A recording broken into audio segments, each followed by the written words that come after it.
you all for joining us tonight for our third and final Parent Ed with Molly. She's going to go over and review briefly the first 2 nights and then give us the conclusion tonight for her third session. So thank you so much, Molly. Thank you very much. It's great to be here. Happy May. I cannot believe it's May already. Wrapping up this school year, which is great. I'm going to go ahead and share my screen with you all.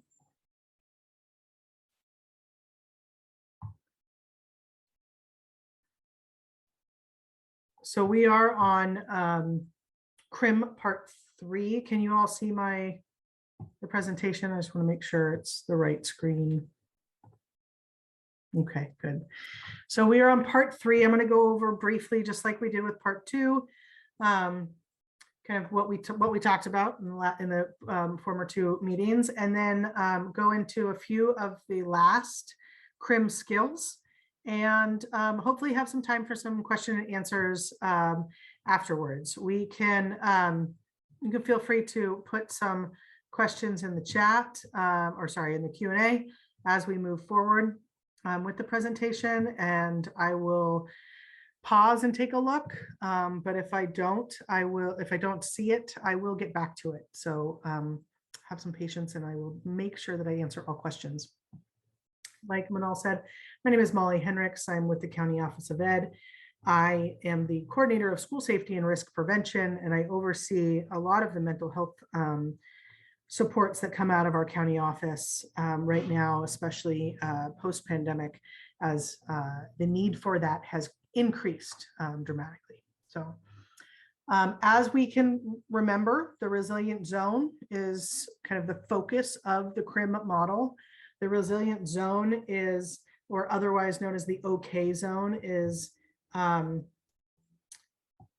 of where we feel like we're okay, it's hence the title, but able to navigate our daily life, able to function at work, able to function in our life and our interactions with others, where we don't feel like we are out of control. We don't feel like we are too much in an overly emotional state or a survival state, but being able to think rationally and clearly and really take care of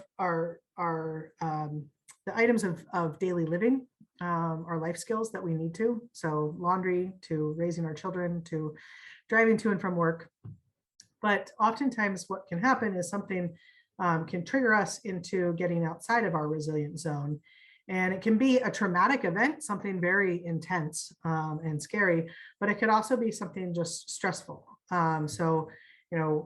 Previously I talked about the stress of having to get onto 101 going northbound at 5 o'clock. That can be stressful, and it could knock somebody out of their resilient zone, and they could stay out of their resilient zone or be stuck out of their resilient zone or stuck in their high zone. So I often get there, knocked out of my resilient zone when I get on to 101 at 5 o'clock, and I become edgy, irritable. I have a little bit of panic, or not so much pain or mania, but a little bit of panic.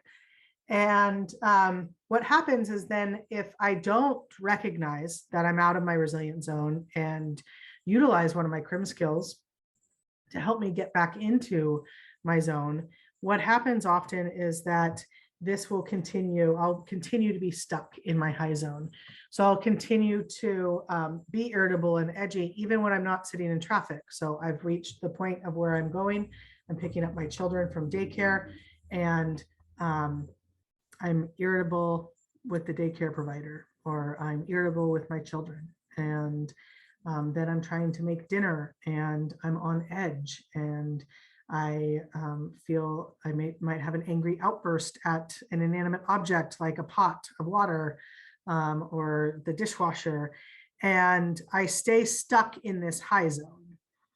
And it doesn't help me function. It actually decreases my ability to function and take care of my tasks. It can work the opposite way too, right? We can get stuck in our low zone. So we can get so kind of down, trodden or Debbie Downered and be sad and exhausted and have fatigue where we don't see a way out. we are unable to function completely in this realm, and we might not be able to attend to what we need to attend to, and we get stuck down there. And as consequences for being stuck in our high zone or our low zone happen, it just keeps us down there or up there and outside of our resilient zone. And the point of CRIM, or the skills that I'm teaching you, is to really help you get back into your resilient zone. And then when you are in your resilient zone, to utilize those CRIM skills to really expand your resilient zone so it's not as narrow. A lot of us, including myself, before I was introduced to this model, had a very narrow resilient zone. I was great and I could operate, in a certain amount of a little bit of stress, but the moment that stress got too much, I was out of my resilient zone and I could not, I was not pleasant to be around. So this is a way that we can utilize CRIM skills. We can expand our resilient zone. So when something like a stressful or traumatic event happens, we actually don't even get bumped out, because as we get up here, right? If you look at this slide, the first point of upward movement, it's right at the edge of that resilient zone. So if this resilient zone was expanded just a half an inch more, this person would be able to stay within the resilient zone when that stressful or traumatic event happened. And then they might not get stuck in their high zone or their low zone. The thing about CRIM that's unique to a lot of different practices or kind of interventions is that it really focuses on the biology of the human nervous system. And that helps in, especially with kids, I feel like it helps that you're not different or wrong. This is just how you're built. This is how everybody's built. So everybody, it's a whole class or a whole student involvement activity, rather than these few kids need CRIM because there's something wrong with them. So this is more of it's a common human reaction. We know that stress and traumatic events affect the mind, body, and spirit, and we just can't we can't help it, but we can help train our brain to respond a little bit differently. And that's where we call on CRIM to help us learn and read our nervous system. So one, we can return to that resilient zone of well-being, but we can also we can hopefully, like I said, stretch that resilient zone through the simple wellness skills. And one of the reasons why we want to practice CRIM skills instead of just you learn them and you're done, is because what we have and what scientific research knows about the brain is that we have this thing called neuroplasticity. And neuroplasticity is the lifelong capacity of the brain to change and rewire itself in response to different stimulation of learning and experience, right? So if we are, I'll age myself, 44 years old, that my body and my mind is pretty set in its ways at 44, and it's going to respond, and it knows what it's going to do. But if I start to practice a different way of doing something, I actually can rewire my brain into understanding that this is now the new normal, right? This is now the new way I do things. And that we have the ability through neurogenesis to create new neurons and connections between the neurons that we have. So what that means is that if I automatically get stressed out when I hit 101 traffic and I get bumped out of my resilient zone, and that's kind of an automatic reaction that my brain goes to, we have the ability to rewire our neurons and have them link to, oh, traffic on 101, use a CRIM skill. And it will without even consciously telling our brain to do it, it will automatically do it because our neurons are talking to each other.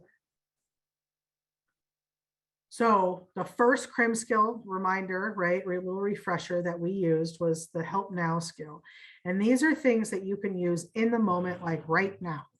And that we really employ teachers and educators to help students learn these skills, or children use these skills, because they're so simple and they're so easily accessible. So there's 10 of them that they list at Trauma Resource Institute, but there's a million that we could think of, I think, and that would work for different people. So if you find one that works for you, right, a simple skill that's really easy to use right in the moment, and that might even be something that you could use right in the moment that nobody knows you're using. So this is a trick that, when I do this training to teachers, I talk to them about being able to use the help now skill in the middle of the class when they're starting to feel out of the resilient zone, and they just utilize the skill to get back into the resilient zone, and maybe nobody even notices.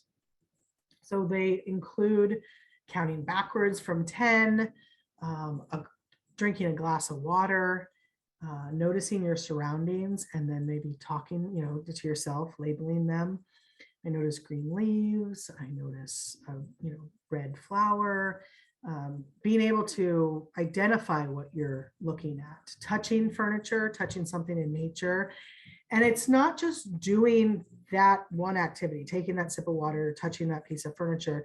It's then taking it a step further and noticing how that feels, or how that makes you feel inside, right? What type of sensations do you have inside when you push up against that wall, right? When you touch something in nature, where do you sense that in your body? Do you sense any changes when you touch something in nature, right? Does your heart rate lower?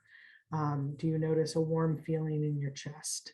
Do you notice tingling in your fingers when you touch the tabletop? Noticing how you are changing and your body is changing is really what helps you get out of that triggered spot and out of that resilient zone back into your okay zone, and able to think, right? It takes you out of that survival brain back into your thinking brain. And again, this works for like anxiety and anger the same. So if you've got test taking anxiety, if you have a student at home who, maybe finals are coming up, right? I think next week for some of the high schoolers, and they might feel a little anxious, talk to them about utilizing a help now skill right the moment they sit down to take that test, right? When they get into the classroom, utilize some of these help now skills so they can go from maybe part of their survival brain being activated from that stress and anxiety to really connecting to their thinking brain, so they can do what they know, which is to articulate the information they have in their brain onto that piece of paper or onto that computer, so they can take that test or take that exam or do that paper. The next skill, which is part of what I just talked about, was tracking. And that's really the foundation for helping stabilize your nervous system. Like I just talked about, labeling how you're experiencing something. So it's noticing or paying attention to the sensations inside.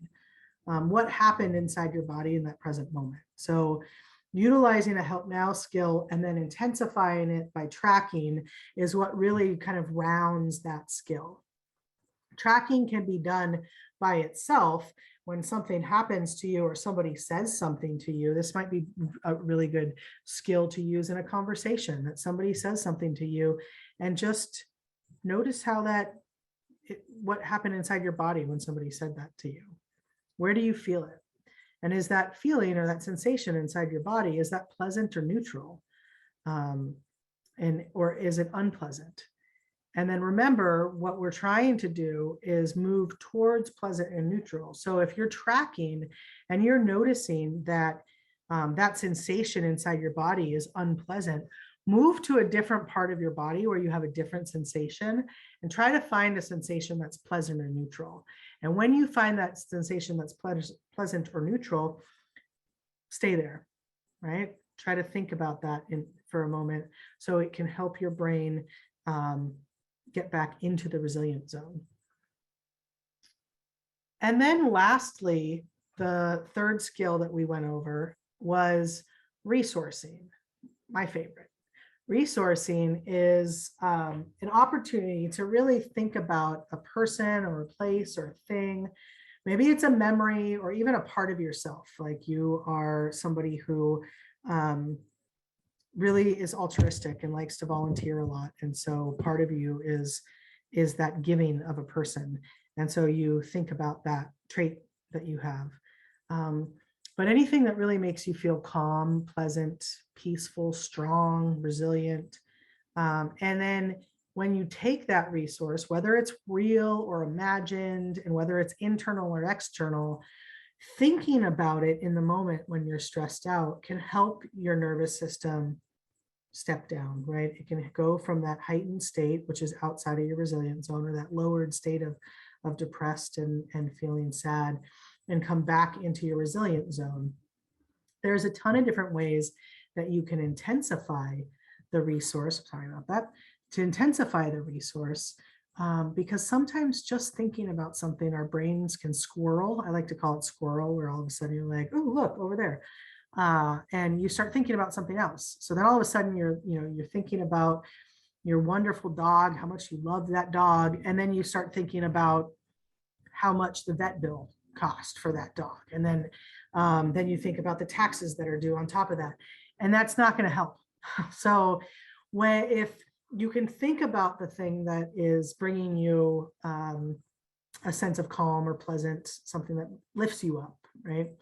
And then you can either look at a picture on your cell phone. So this is why, have great access to your photos, and have some photos on there that really bring you peace and calm, or even have it be your background. I have a picture I went hiking in the McLeod area up north, and it was an early morning hike and nobody was on the trail. It had snowed the night before, really lightly. And I was able to hike by myself and get these amazing pictures of the waterfalls that were full and rushing because of the amount of water that was up there. And I took a picture, and it's now my screensaver on my phone.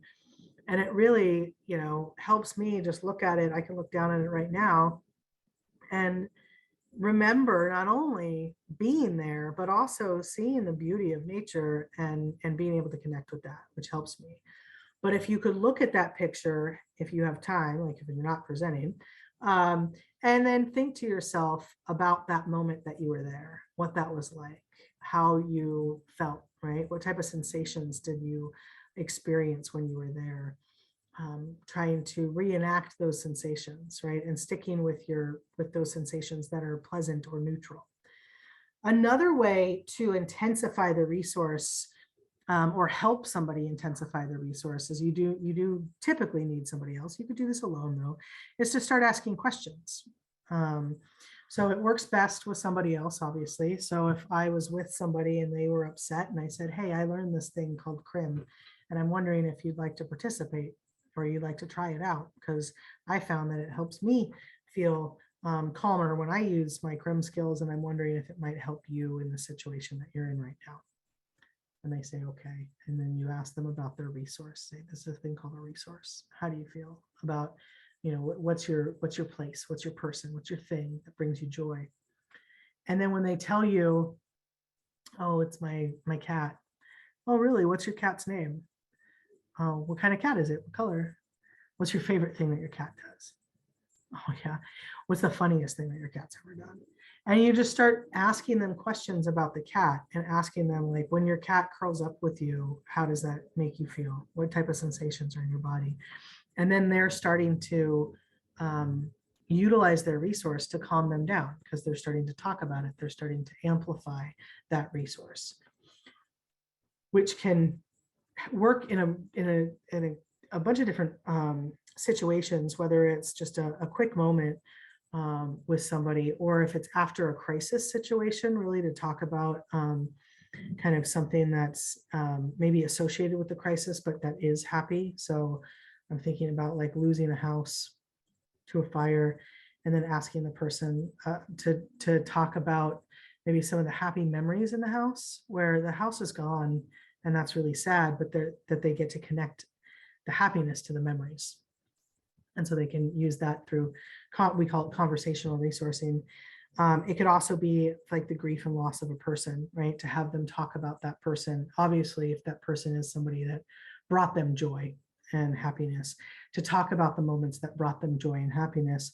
And it helps connect them to that person and makes that person a resource for them, even though they're not there anymore. And then lastly, if there's a questionable resource, to really explore through conversation. And a questionable resource might be like, I love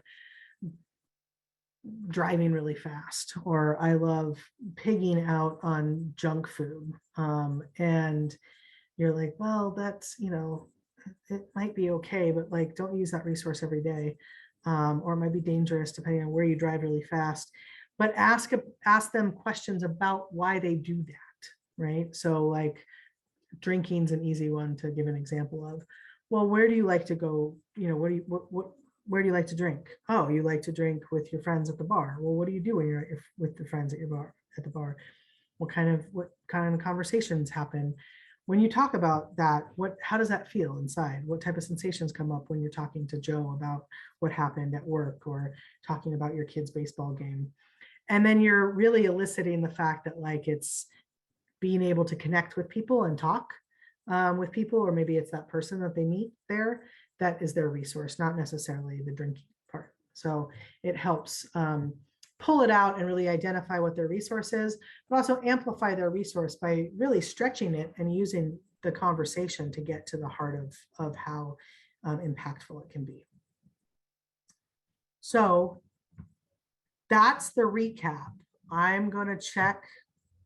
There are no questions. It's good. Or not good. If you have questions, please feel free to put them in there. But that's the recap. Now I want to move forward to a couple new key concepts, and then I think we're going to have time for some questions after as well. So the next CRIM skill, so this is the fourth skill that we're learning, is called grounding. And grounding is, by definition, by the Trauma Resource Institute, is the direct contact of the body or part of the body with something that provides support in the present moment. So gravitational security really is the foundation upon which we build our interpersonal relationships. So if we don't feel grounded, we have a really difficult time as humans to be able to build relationships with others. We need to have that sense of place, that sense of gravitational kind of situation. And then if our relationships to the earth is not safe, then all other relationships do not develop optimally. So this is why like being firmly planted is helpful. And this is why when you're doing a grounding technique, to be able to be connected to something that's touching the ground, which is pulling you to the ground gravitationally, is helpful.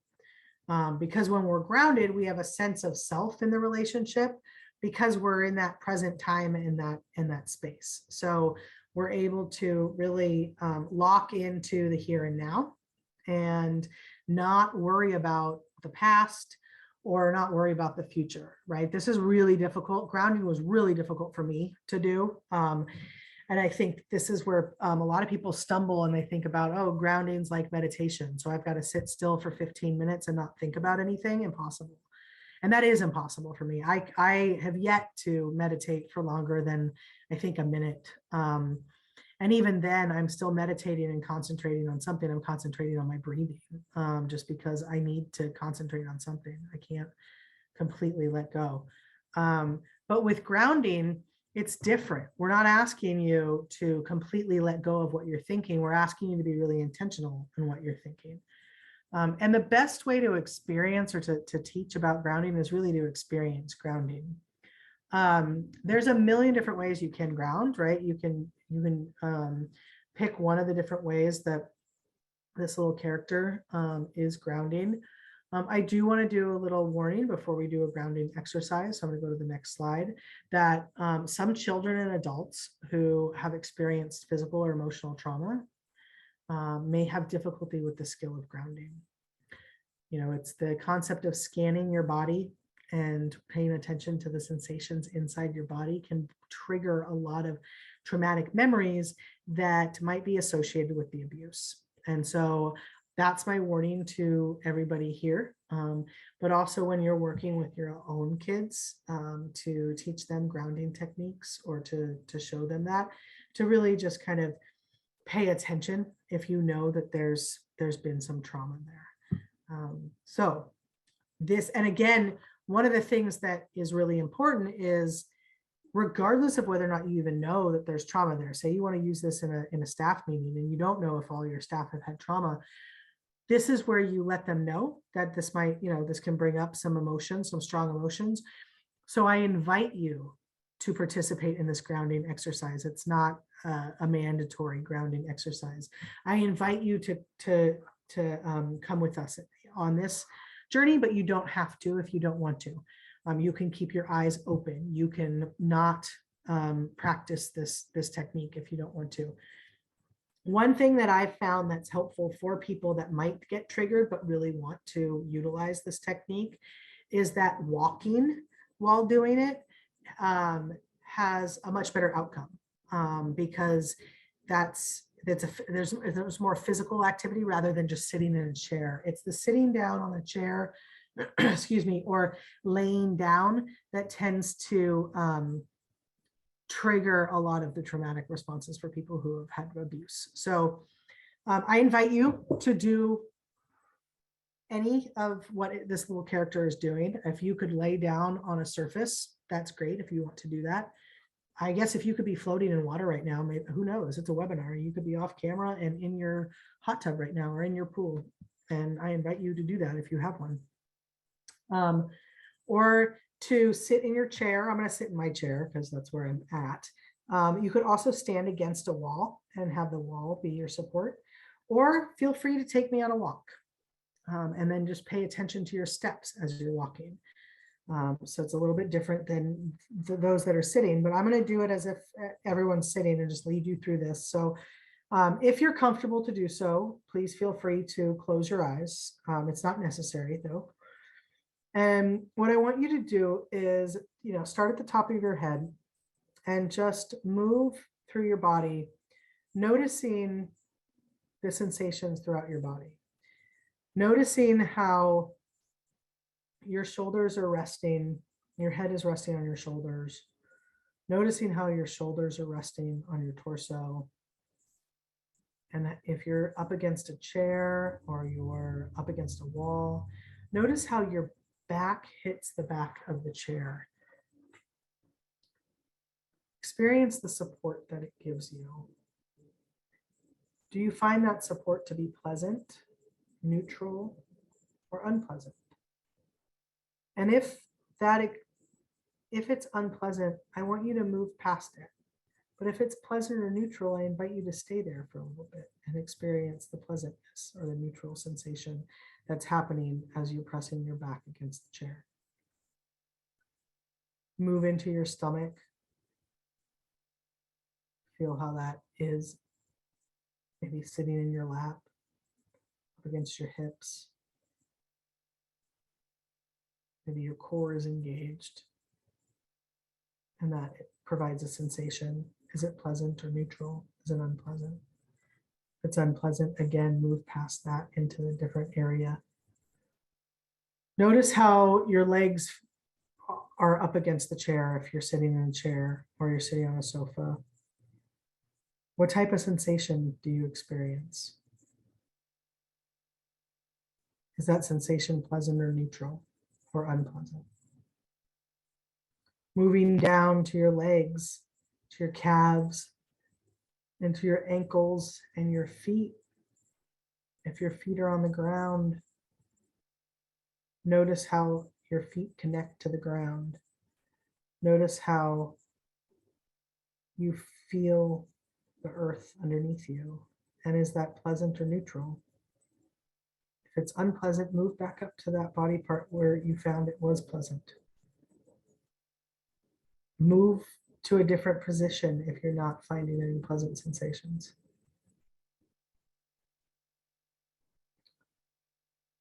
And then when you're ready, scan back up through your body, noticing the different aspects of the sensations in the different areas of your body, noticing only the pleasant and neutral sensations. bypassing anything that's unpleasant to the next area that's pleasant or neutral.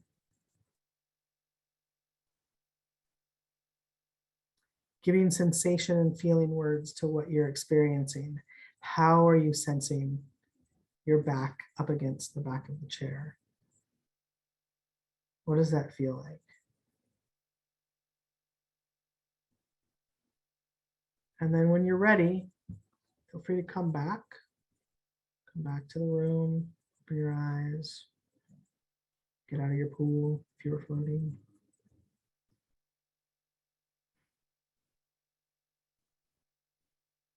And what I notice the most about this skill is, one, it is a skill that takes some time to do. It is a skill that you probably can't do without anybody noticing, but maybe you can. You can probably practice it so you don't, you're not noticed, especially on Zoom. If you still have meetings on Zoom, it's something that I do often. I notice how my back is up against the chair, and I do a quick kind of grounding exercise just to feel my feet on the ground. It helps me to push up against the ground. But it does take some time.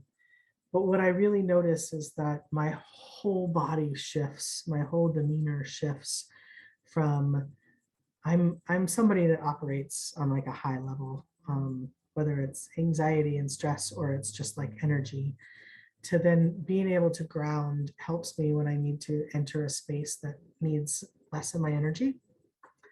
If I need to go have a hard conversation with a colleague or a friend or my child, that doing a quick grounding technique can help bring me really like deep into my resilient zone and then calm my nervous system totally, right? And so then I'm speaking softer, I'm speaking slower. You can notice it right now. I was energetic and going through everything and a little bit more excited, and now I'm very calm. And so I'm hoping that gave you that as well, that experience. And then again, just the reminder, if you use this on other people, to let them know that the experience might be difficult. So that was skill 4. Skill 5 is gesturing and spontaneous movements. And this is a skill that it's really great to use with kids. And I've noticed that my own kids have used this without even really me explicitly teaching them it, but a movement usually of the body or limbs that expresses or emphasizes an idea, sentiment, or attitude. So that's what a gesture means, right? So she's touching her chest, like this might be like she's delighted, or she feels loved, maybe some empathy, touched. The movements and the gestures are made below the conscious awareness, right? So oftentimes we don't even notice we're doing them. We don't tell ourselves to make a movement. It just happens, right? So when we're talking with our hands, that's it, same thing. The use of motions of the limbs or body as a means of expression. So that's another like gesture, right? Another way to define it. And so that's what we're talking about when we're talking about gestures and spontaneous movements, and how we can help people or help ourselves utilize this as a skill is to encourage them to identify their own self-soothing gestures. And so I'm going to give you guys, a couple seconds to think about it.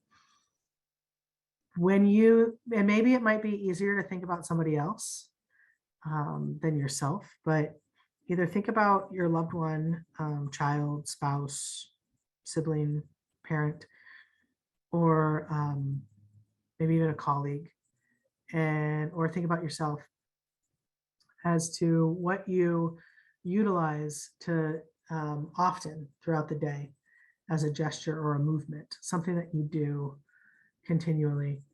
One of the things that I have done in the past is exactly what this picture is, right? This is a picture of a person who is kind of playing with their wedding band or spinning their wedding band. I used to spin my wedding band a lot. And it was something that I didn't even know I did. And then I noticed when we kind of switched to a Zoom format, I would do it in trainings a lot or in conversations with people. But I noticed when we shifted to Zoom training, I had a shell that I got in Mendocino, and it was a hermit crab shell. And so inside it had been tumbled in the ocean so much in the salt that it had become really soft on the inside. And so I would find myself on Zoom playing with the shell and feeling the inside softness of the shell over and over again. And that was just a gesture or a movement that I did when I was training during the pandemic. The soothing gesture can be called out, right, to mind by intention to help get back to the resilient zone if you're bumped out. So you can, if you know that somebody uses maybe spinning their wedding ring or something like that, you can call it out, right, to that person when you notice they're starting to spin it. I notice you're starting to spin your wedding ring. Are you feeling like you're outside of your resilient zone and you're trying to get back in? Yeah, when you spin that, what type of sensation do you feel? What do you feel in your body shift? So again, you're tracking, right? So it's identifying what the spontaneous movement is and then tracking the sensations that spontaneous movement gives in your body. And then you can encourage the person's curiosity, right? Encouraging the person's curiosity about self-comforting gestures is another way to guide or reinforce the person's inherent resiliency. So as you're exploring it with them, they are then adding that, right? Because their neurons are linking that them spinning their wedding ring brings them into their resilient zone. And then it's linked to soothing feelings and sensations inside their body. And so then their neurons start to utilize the spontaneous movement when they need to come into the resilient zone, and it will automatically soothe them and get them into the resilient zone and calm their nervous system. So again, this is where, practicing, but also explicitly calling it out and talking about it with somebody and helping people reinforce it is really important. Another technique to be used with modeling or with gesturing or spontaneous movements is modeling, which is called, observational learning or imitation. We do this a lot with our children all the time, right? We model the behavior we want to see in them, or hopefully we do. We try at least. When a person does the wellness skill for self-care, the other people in their life, including the adults, teens, or younger children, have a greater chance of adopting that behavior as they learn it through observation. So, in the class, teachers do this all the time. Have you ever been in a classroom of 25 rowdy, like first graders, all after lunch, and they're all excited, and all of a sudden the teacher puts up the little quiet coyote and like just puts up a hand signal, and like 25 first graders get quiet? It's amazing. They're trained to do that. It's because they're modeling what the teacher's modeling by being quiet, raising the hand sign, and that behavior is then reiterated by the students because they're wanting to model what the teacher has shown them. It's like a teacher tool that's amazing. And what we could do, and what I've done with my own children, is really try to model the use of the CRIM skills, and especially like the help now skills, right? Modeling the help now skills, so they start to learn them and they observe that behavior, and then they make it their own. Modeling is sometimes called vicarious learning, right? Because we vicariously learn through others. Our child or another adult they don't need to perform the behavior in order to learn it. So they see us do it and they conceptualize it in their brain as a behavior that we need to do. So, tracking, grounding, right? It's shifted us from being elevated in our behaviors or in our nervous system into the resilient zone. We're modeling that shift for them, and they don't need to do that, but they just see that happens, and then they will inherently do it later when they are knocked out of their resilient zone. So the more we can model CRIM skills for our kids, the more that they will learn how to do them, and then it will become a kind of a out of conscious, like subconscious a technique that they use. A mirror neuron is a neuron that fires both when a person takes an action and a person observes the same action being made by another. So picture of this person yawning, right? So if I were to yawn right now and you're looking at my face, I bet I could get at least a few other people to yawn. And that's that the mirror neuron that fires both when an animal or a human acts and when the animal or a human observes it in that same action. We do it. We do that same action that they did. So when a person is in their resilient zone and responds from their best self, another can mirror that experience of being in their resilient zone and observation of their behavior. So this is, again, kind of a concept of, you know, if you stay calm as the adult, the children will be calm as well. Or if you are, you know, utilizing taking a sip of water and getting into your resilient zone and being okay, then your child can see that, and that the mirror neuron they'll imitate or they'll mirror what you're doing, and they'll be calm as well.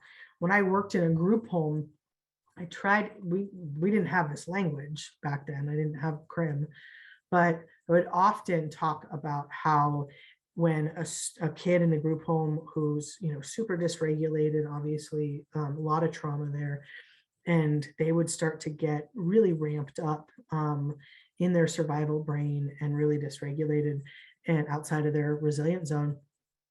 And I would notice that staff would remain calm up until a certain point, and then they would get activated.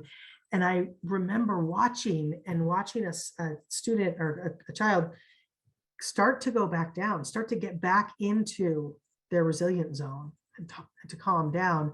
And the staff person was ramping up at that time in their response, that their ramp up mirrored that. So they mirrored that to the child, and the child ramped back up. So if that, right, because it was working, that the staff person remaining calm in the group home, helping that student or that kid get back down to calm. But the minute that staff person ramped back up, the child ramped back up as well. So it's a lot of work on our part, right, to stay in our resilient zone and utilize these CRIM skills to do so. But once we do it, we can kind of teach and show those around us, and hopefully that those around us being our children or our significant others or other family members that are on this call, that they can start to emulate that and do it. So the last one is shift and stay. That's the last skill, and it's really about utilizing CRIM skills throughout your day and shifting your attention from sensations that are unpleasant to just shifting them to the neutral and pleasant sensations and staying there. So instead of even naming the unpleasant sensation throughout your day, you're just identifying pleasant sensations and neutral sensations and then staying there. The way you stay there, though, is if something were to happen, you use a CRIM skill to get you back in there. So that's that shift, right? So you shift by using one of the CRIM skills, and then you follow that sensation of well-being and stay with it. And so track to identify your sensations of distress, right? And leave them away. Focus on your sensations of pleasant or neutral, and then shifting through your resourcing, your grounding, your help now, or your gesturing to stay in your pleasant or neutral sensations, to just shift to those sensations. You're utilizing one of those skills really quickly throughout your day to just stay there. And this can be used when maybe you're in a situation where the whole day is really going to take you out of your resilient zone. And so you need to stay really hyper-focused on making sure that you stay in that resilient zone and that you focus on the neutral and the pleasant sensations to help you stay there. And then that way you can utilize your CRIM skills really quickly in that moment to keep you there. So you're not going out of your resilient zone and then popping back in. You're really staying within your resilient zone, but you're focused throughout the day is really intense on doing that. So this could be where you're, I don't know about you all, but like Disneyland doesn't sound like fun to me. It just sounds like a lot of people and a lot of chaos. And so I would probably use shift and stay whenever I had to go to Disneyland. Luckily, I haven't had to yet.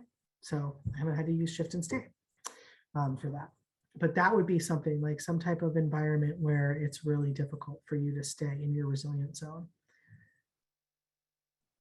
This is just a visual, right? To look at our hands so we can remember what the CRIM skills are.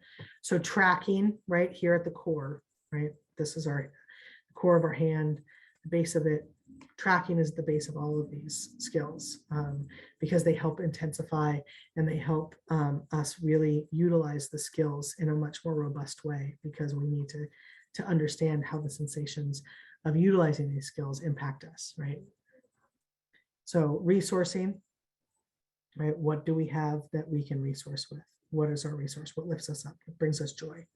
Grounding, right? Practicing a grounding technique to bring us back to the center, bring us back to the earth, so the earth can hold us, so then we can then engage in relationships with people throughout the day in a calm and regulated way. Help now, I think it's funny that it's the middle finger, but do what you will with that. But a help now skill, right? That's that instant, that thing that you need right away. Boom, you're going to use it. And it's going to help you in that moment where you might get knocked out of your resilient zone. Maybe it helps you stay in it, or it helps you get back into your resilient zone right away. Gesturing, right? It's the ring finger. So gesturing, utilizing something, a self-soothing technique to help you get into your resilient zone or stay in your resilient zone when something stressful is happening.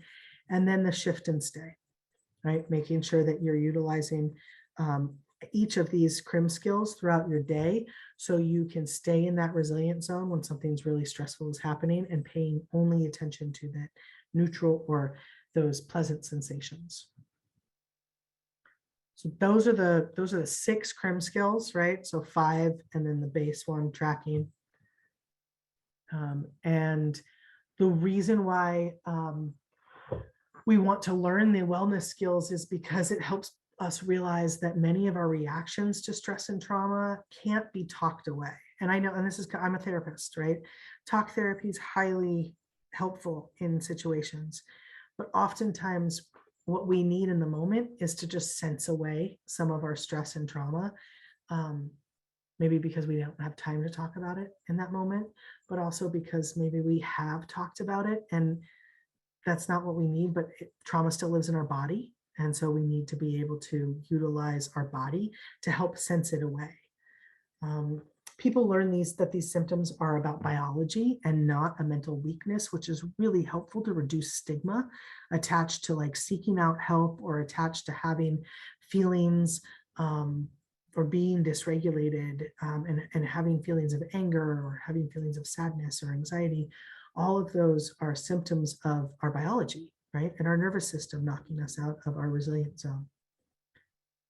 And that these concepts can result in a sense of relief and greater sense of well-being if we can utilize them and we can employ them in our daily life. And then help others also, so we can start to see how that work is helping our own children or our own loved ones be able to regulate and stay in their resilient zone.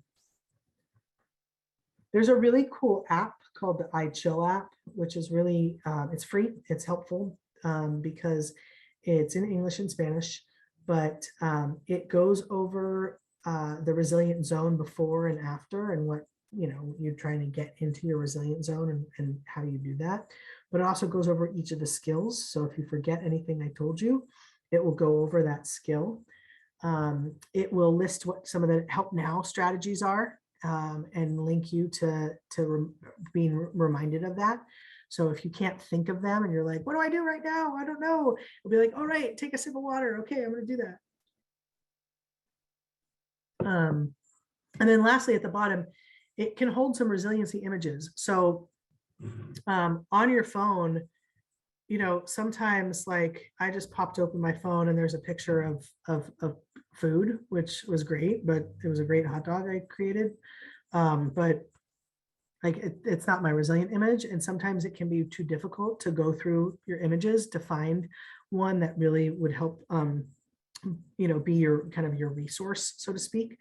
And so here you can have some images that are just stock photos, but they can be really helpful in the moment of a resource image or resiliency image to help remind you what they are, right?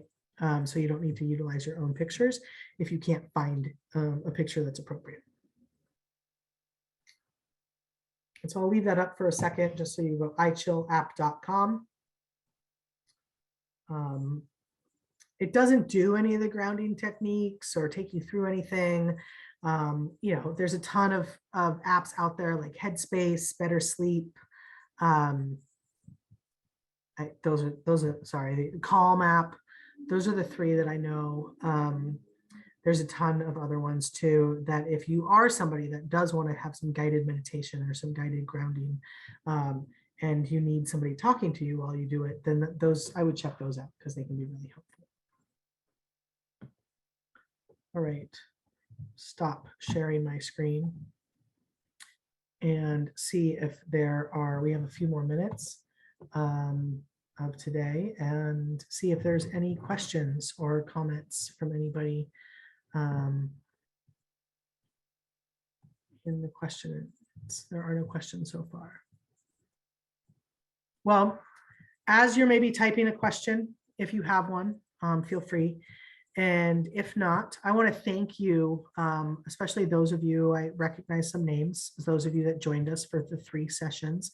I really appreciate your time. I know it can be really difficult. I'm a parent as well, and I know that it can be difficult to find time out of your day to do something for yourself. And I'm really proud of you for doing that. If you did this and you got something out of it for yourself, it means that you took time out of your day to make your self better.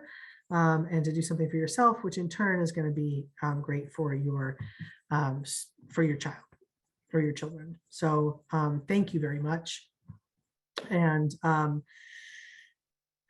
just good luck with the rest of the school year. Summer's in sight. Hopefully our kiddos are excited about that. And again, thank you very much. And I will toss it back over to Molly.